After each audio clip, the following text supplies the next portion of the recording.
And we are live back on Court 8, the show court here at Club Deportivo Cañas Gordas in Santiago de Cali in Colombia. Gary Mazeroff, Tim Baghurst back with us as our commentator and special commentator and statistician, and our producer Rick Laysbrook. So we are in progress on the girls 18 doubles. Guatemala will serve after having lost the first game 15-9 to Mexico. And Tim, your thoughts? Yeah, I had the fortunate opportunity to be part of this match in the first game. And Guatemala went up really quickly, 3-4 points in a row at the beginning. And Mexico then went on a run, got about 9 points before Guatemala scored again. So really Mexico playing very clean, very smart racquetball. Guatemala hustling, making plays, keeping the ball up, hoping Mexico really skip it. Thank you, Tim. So let's review the principles of this match. Mexico serving, Alejandra Herrera and Jimena Gonzalez from Chihuahua. We have for Guatemala, both from Guatemala City. On the left-hand side, Gabriela Martinez and Maria Renee Rodriguez. Score is 1-0 Mexico and skipped by Herrera. So that's 2 skips to start this second game, and that's a bad sign considering how quickly the Mexicans can really put points on the board. 2-0.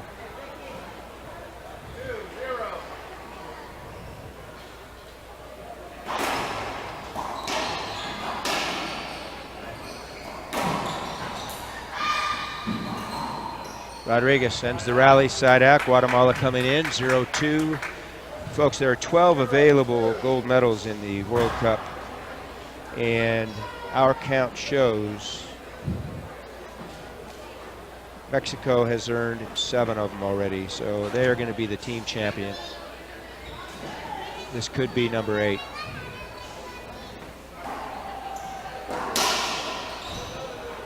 Herrera. Right.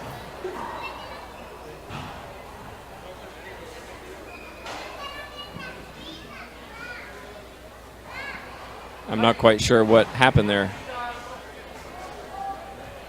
Looks like a half out. There's no appeal, so hand out. Maria Renee serving. 0-2. Short serve. Second serve. Z-lob, right side. Ceiling ball. Gabriela. Herrera. Puts it away. 2-0.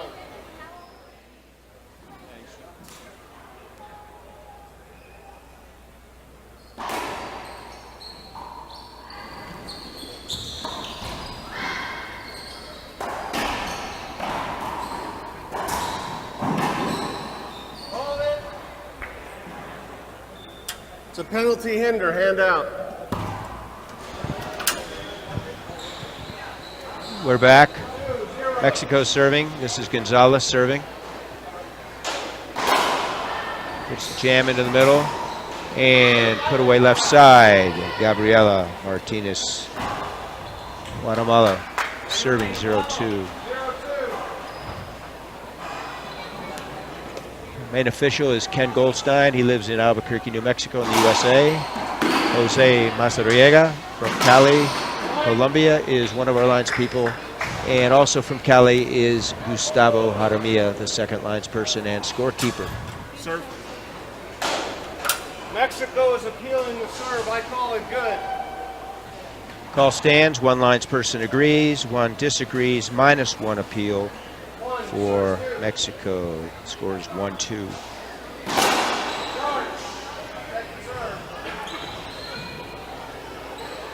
Tim, being a sports psychologist as you are and knowing that things are fragile, case in point, the match between USA and Mexico in the doubles. Yeah. What does Guatemala need to do to get back into this match? Well, one of the things I noticed in the first game is they got easily frustrated. And that was quite evident in their behavior on the court, you know, shouting and whacking their racket against their legs. And that in itself gives confidence to the opposition because you know you've got under their skin, you know you're getting on top. And so one of the things I like to see from players is the ability to control those emotions and just let it go and focus on the next point. And sometimes we tend not to. Maybe we get a big skip, and then we're so angry about the big skip that we're not focused on the next point and we make another mistake. So as Tim was giving us his opinions, professional opinions may we add, Guatemala has forged ahead 3-2. Rodriguez serving right side. It's a dead ball hinder. Tim currently is on the faculty of Oklahoma State University in Stillwater, Oklahoma. Short serve. Second serve, Rodriguez. Herrera from Mexico won the girls' singles in the 18 division. Martinez from Guatemala won the 14 singles. That in itself is an interesting fact in that, you know, looking at these two doubles players for Guatemala, you would say that she's probably the better player, and not surprising that she's playing on the backhand side. She got onto the world stage in the adults as a 12-year-old. Jimena, Gabby. So ball was up. Interference, replay. Jimena, Gonzalez serving. 4 serves 2. Excuse me, my fault. Rodriguez from Guatemala serving 4-2. That was a replay. Second serve. And skip. See the body language changing, Tim, for Mexico. Yeah, you see her slumping in the back there. She knows she missed a big one. And now it's kind of you've got to say, okay, that's gone. Let's go. Next point. And just focus on that point rather than the end product, which can sometimes happen when you get close. You start 2 more points, 1 more point, rather than taking care of business. Talk to the USA team when you interview them later about that one. At least today. They were on the opposite end of the spectrum yesterday. We now find Guatemala ahead 6-2. And timeout on the floor by Mexico. That's their first timeout this game, too. And Rick, it's back to you, my friend. And we're back live here at the beautiful Cañas Gordas Club in Santiago de Cali in Colombia. This is the final match of the tournament.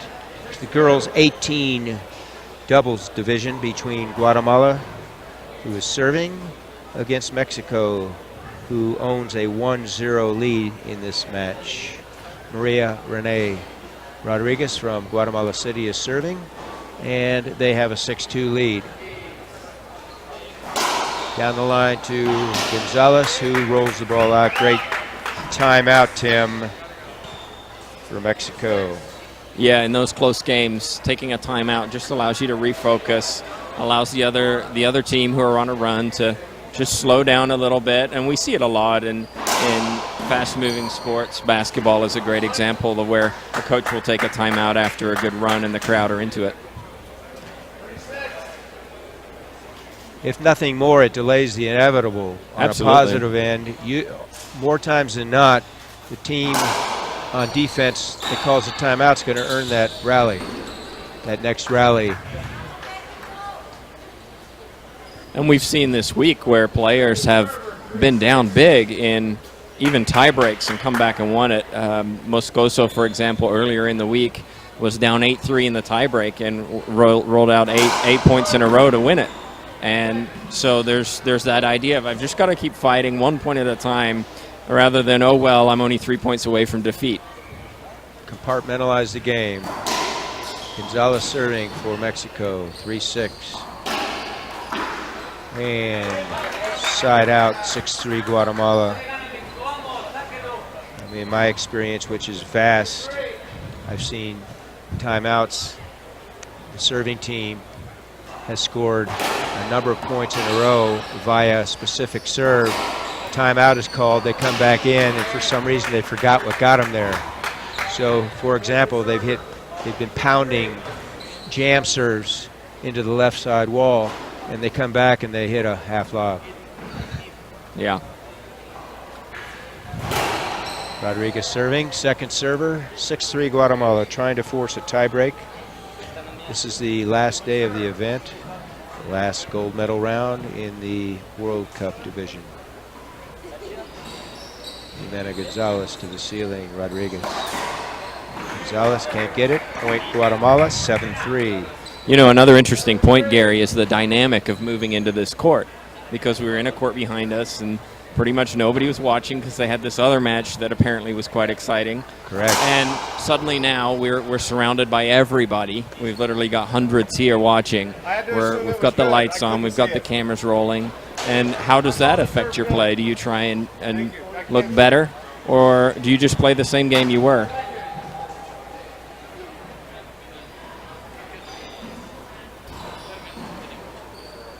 If this were a, quote, normal tournament, which it isn't, we probably would have gotten a lot of complaints. We're not moving, we're not moving.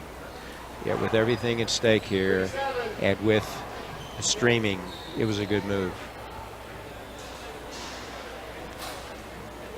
So Gary, let me ask you a question, because obviously the Mexicans have a left-handed and right-handed player, which allows them both to play forehand in this match. Is there anything, if you're the coach for the Guatemalan team, would you do anything different? Would you maybe serve down the middle or something like that? Yeah, jam serves, which they have been doing.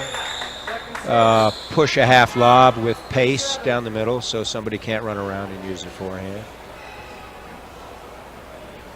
Always try and have the two defenders converge. So side out, Guatemala serving 7-3.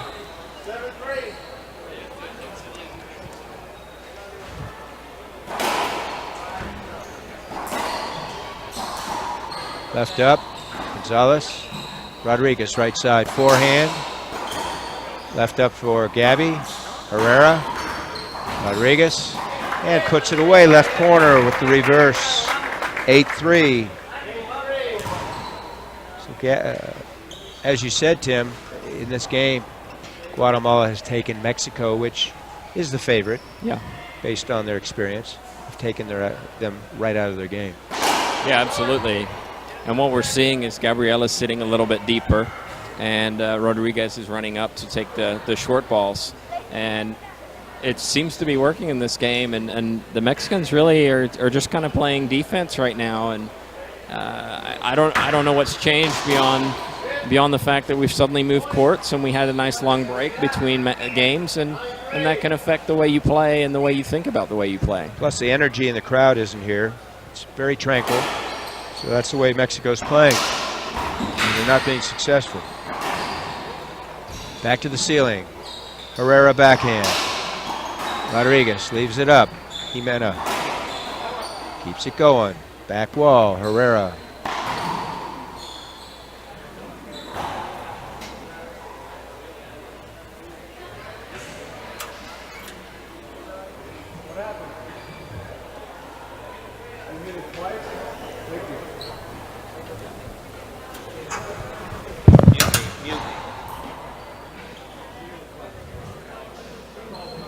Well, in this case, the Mexicans stopped play, and it didn't appear any reason why they should. And Kenny, the referee, walked in and literally said what happened, because he didn't see anything that had happened. And so, great diving get.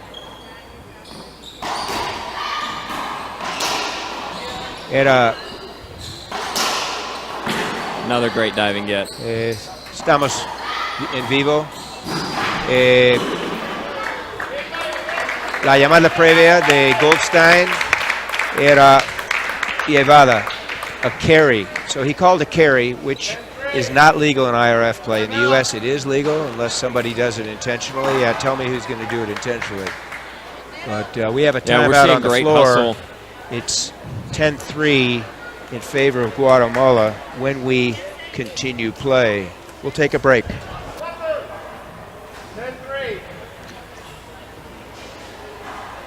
We're back, folks, live. Gary Mazeroff, Rick Glazebrook, Tim Baghurst. Guatemala serving second game, 10-3. They lost game 1, 15-9, trying to force the tiebreaker. Tim? Yeah, a little interesting tidbit there. Gabriela, when she dove in that last point, not the one we just saw, but before the timeout, she actually hurt her hip and came out and they were icing it. And I thought it was interesting that, you know, she had the opportunity to take that medical timeout and she chose not to. Maybe because of the momentum was with the Guatemalans at the time. So the call by Goldstein, our chief official, was penalty hinder in the USA, floatable hinder IRF play. Second server, 3-10, Mexico serving. Back wall, Herrera. Herrera again. 2 bounces, point scored. 4-10.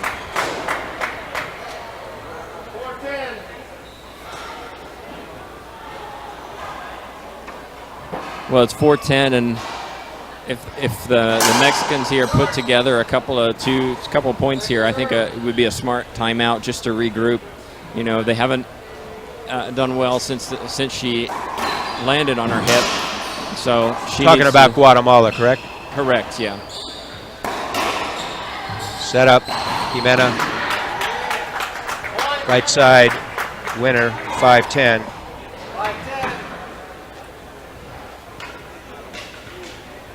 Pecking away just as the men did earlier.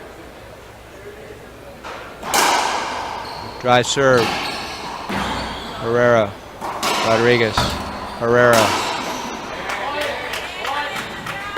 Martinez covering, but 2 bounces before she got to it. So here you go, Tim. Pecking away, 6-10. Are they going to call a timeout? No, they thought about it. They changed their mind. It does seem like they're getting away from their game plan, though. They're both in the backcourt. The Mexicans are controlling the middle, and then there's Maria that front. gets away from what they're really doing well at, which is one up front, one back. Wrapped around, Jimena. Martinez. Jimena. Okay, so they regrouped, got the serve. It's 10-6, game 2. Mexico won game 1, 15-9. 26th IRF World Junior Racquetball Championships, Santiago de Cali, Club Cañas Gordas. Ace serve. Gabriela's a very emotional player, and you just saw that fist pump from her this morning in the singles. Even from point number 1, she was up for it, and you could tell she wanted it badly. At the same time, that can certainly play against you if you let it get to you. You get too excited, too emotional, and maybe you hit it a little harder than you need to, rather than playing smart shots into the corners. You're trying to get the glory shot and look great while you're doing it. Good power pressing serves here. So Guatemala has an advantage. They're up 12-6, and now they're keeping Mexico deep and maintaining control in the middle. Back to the ceiling, Jimena. Side. Okay. Ball came in the middle. Both players converged. That happens. Hand out. Rodriguez serving, 12-6, trying to close out game 2.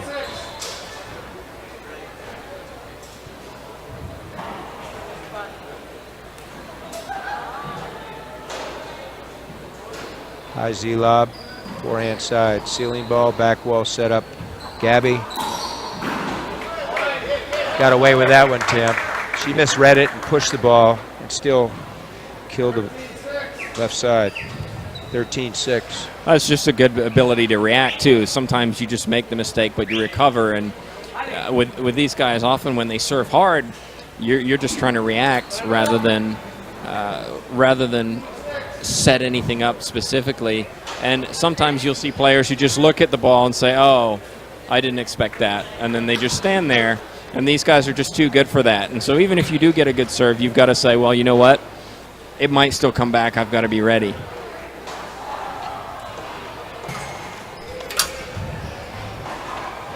Resuming play.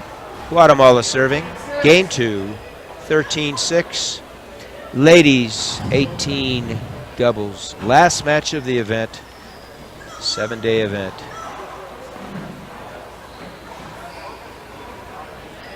Maria responds. So Z-Lob maintained center court and then flicked a reverse pinch winner into the corner left side. 14-6, game point number 1.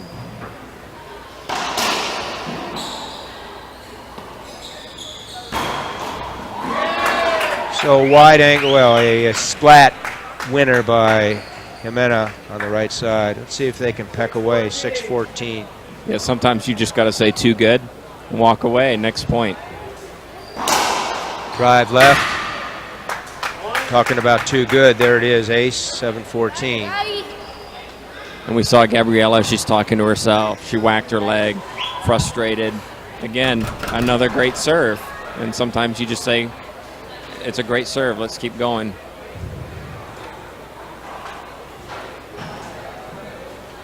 Now have Pablo Kursbard handling the tablet. Electronic tablet here. Herrera. Martinez. Gonzalez.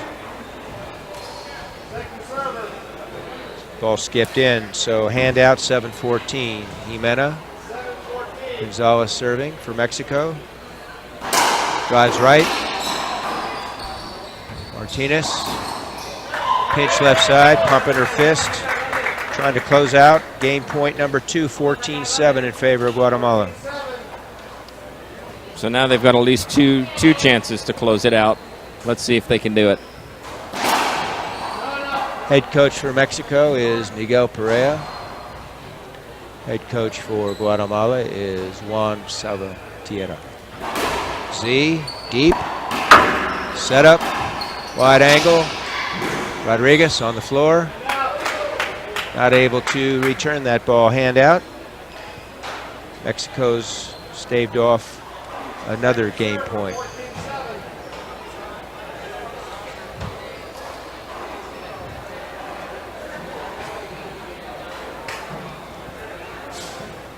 IZ lob. Gonzalez, ceiling ball.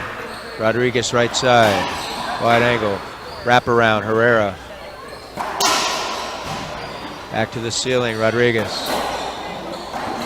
Skip ball. Guatemala has won game 2. After dropping game 1 15-9, they win the second 15-7. They will have the option to serve in the tiebreak, 11 points. We will be back to the IRF network.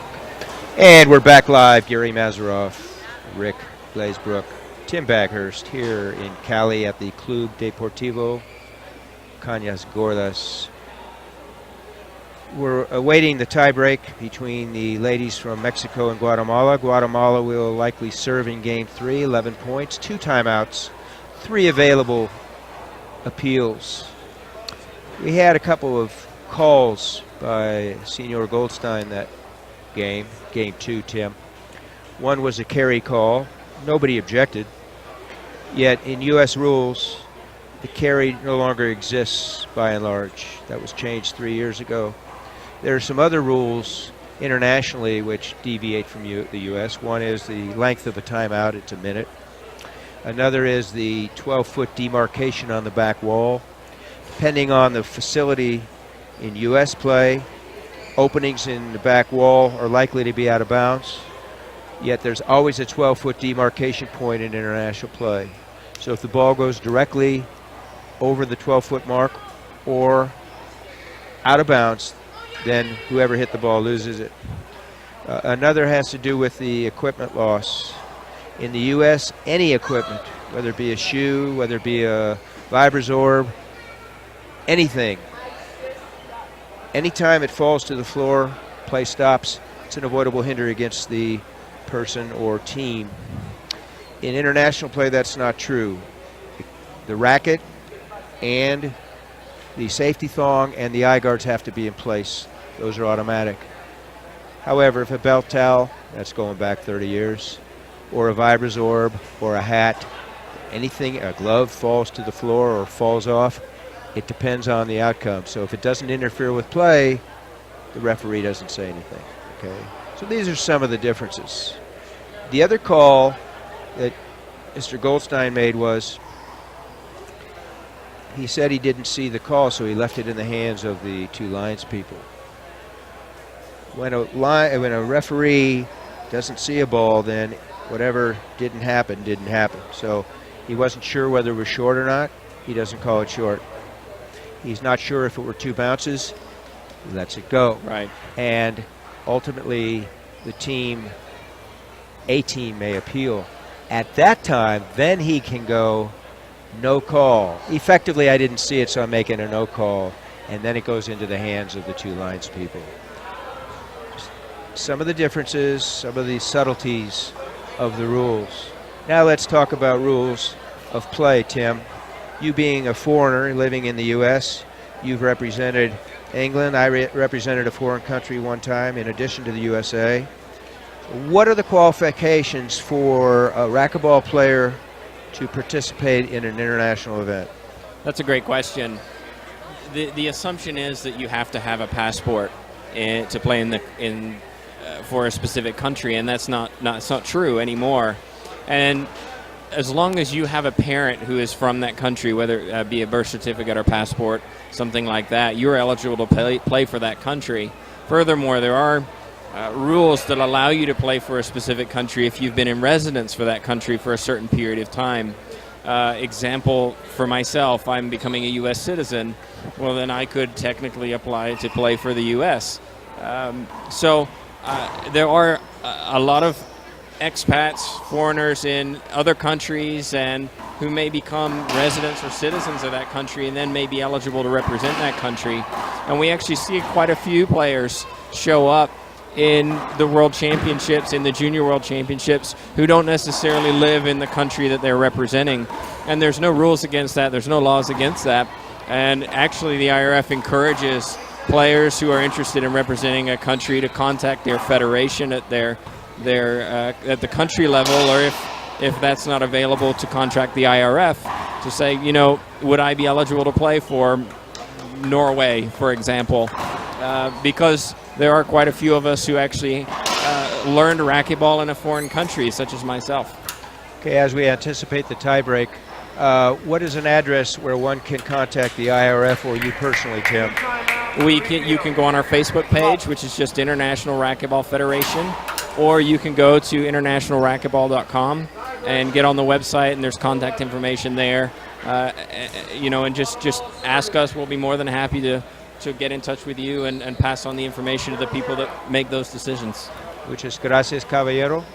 De nada. In transito, we are in game 3. Gabby Martinez serving for Guatemala in the tiebreak, 0-0. Not a good start for Guatemala. A little bit lazy there. So Mexico comes in at 0-0. Yeah, we might put that down to inexperience, but I would say probably not, given the fact that Gabriella's been playing since she was about 12 at the World Championships, playing the adults. So maybe that was just I'm not quite ready. I wasn't focused. I made a sloppy mistake. So Herrera serving, set up. Jimena, kill shot, winner. 2-0 Mexico, just as the doctor order, and the doctor is Miguel Perea over on Mexican side. So she's now pounding drive serves to Gabby. Back wall, Herrera. Pinch, left up, wrap around, and Martinez skips 3-0. Gary, we see this quite a lot where a tiebreak is just completely different to the game before. And I tell my students this in college all the time, that which controls the body wins the point. And sometimes we forget that, and it's interesting to notice how few coaches or players who bring their coaches or team coaches who really don't do any kind of psychological training. They'll train their body until it's a finely tuned specimen, but then when you get anxious, everything falls apart. And this tiebreak, there's definitely anxiety. Pressure's on, you can feel it. The coaches are pressured. There's money on the line, gold medals. Herrera serving. It's 4-0. Side handout. Mexico did what Correa had ordered. Get a fast lead. It's 4-0.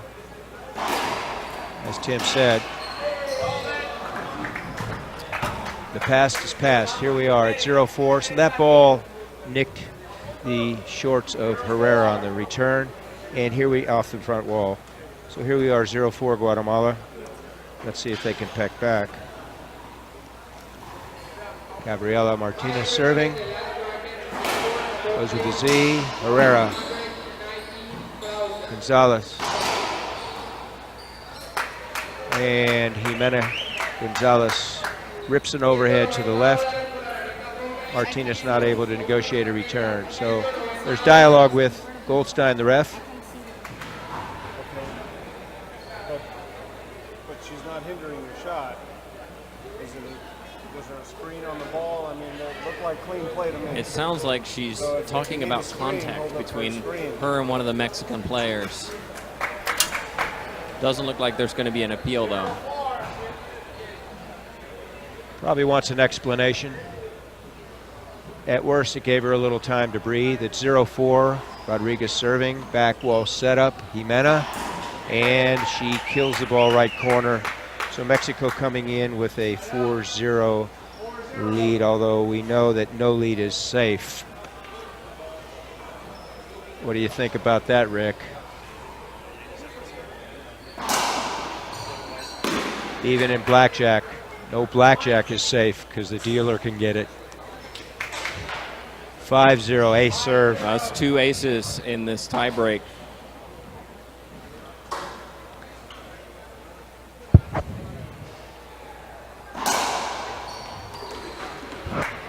Make that 3. And they 6-0, take a timeout Guatemala. We'll be back to the IRF. Looks like Cleaning there's the court from one of the Moscas. They've been our visitantes for the entire week.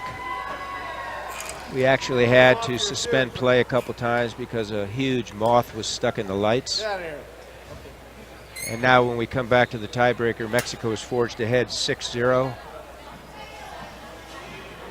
This is the tiebreak, 11 points, 2 timeouts, 3 available appeals. Herrera, drive serve, Martinez, sealing, Gonzalez, sealing, Martinez, Gonzalez, Martinez, Rodriguez, Herrera wins the rally left side with that forehand. We're talking about the 18 girls gold medalists, Alejandra Herrera, are we not, Tim?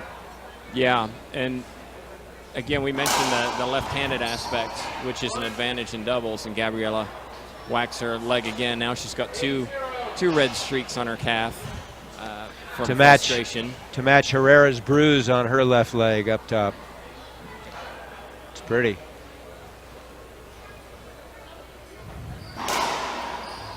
Wraps around. Herrera. Ball stayed along the wall and very difficult to pick up on that vidrio. So we'll have second server, Jimena Gonzalez from Chihuahua in Mexico. This is the girls' 18 doubles. Second server, 8-0. And she goes left. She goes left to Gabby. Probably a good move. On the other hand, it was a short serve, second serve. Let's see if she stays left. And she doesn't. She goes right to Maria Renee. Back to the ceiling. Alejandra. And Guatemala coming in. They're still in it, folks. 0-8.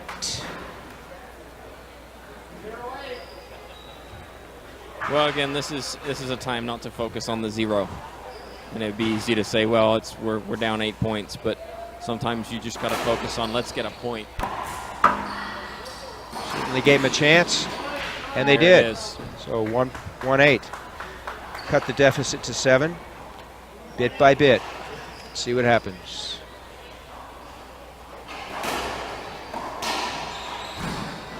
Herrera left side. Rodriguez. Oh, Martinez. Jimena. Martinez. Herrera. And Maria Renee Rodriguez tries to dive to no avail. Handout 1-8.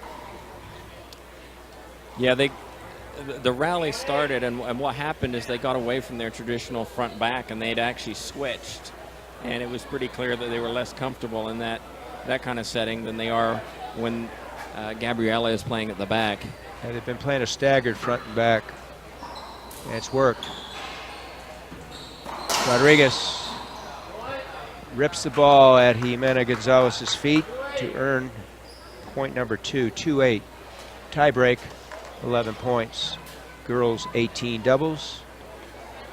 Cali, Colombia, 26th IRF World Junior Racquetball Championships.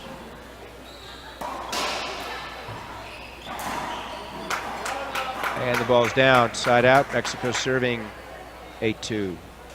So Gary, based on this tiebreak versus the second game, which you saw, what's changing here so that Mexico are just dominating this tiebreak? Mexico's been there before, and they know that they got outplayed in game 2, yet they're in control. Other teams are going to have good games, and they put it aside. So they said, let's go out there, let's get back to serve, because Guatemala had the serve. They did, and they rushed out to a good lead. Also, Herrera started pounding serves to Gabby.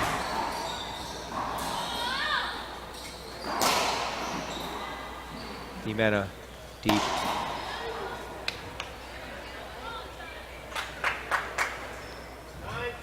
Nine serving 2. We had a handout. And you're absolutely right that an underdog can definitely win a game and sometimes win a match, but it's less often because they're the underdog, and that's kind of an obvious statement. But if you look at a lot of sports, a team can come out strong and start well, and then kind of fade in the home stretch because they've never been there before, and we don't know how to cope with this. Right.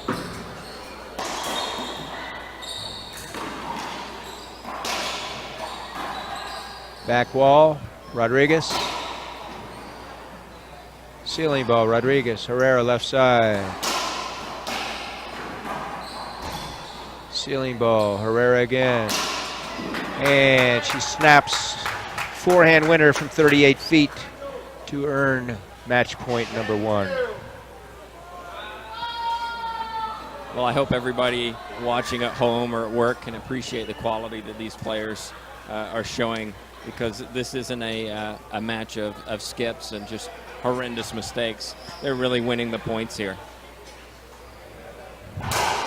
Goes left, set up. Saves the ball.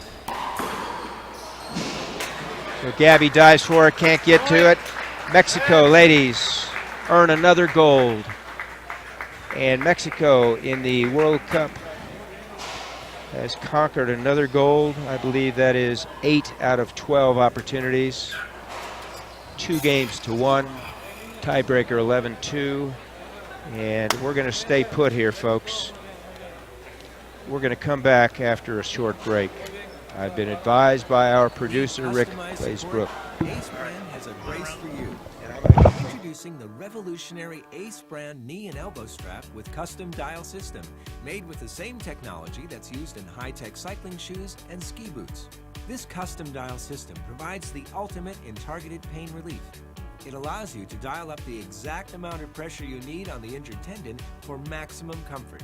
Simply turn the dial and feel the soothing gel pad conform to the precise shape and desired pressure on the tendon to relieve soreness and increase comfort. Get customizable comfort from Ace.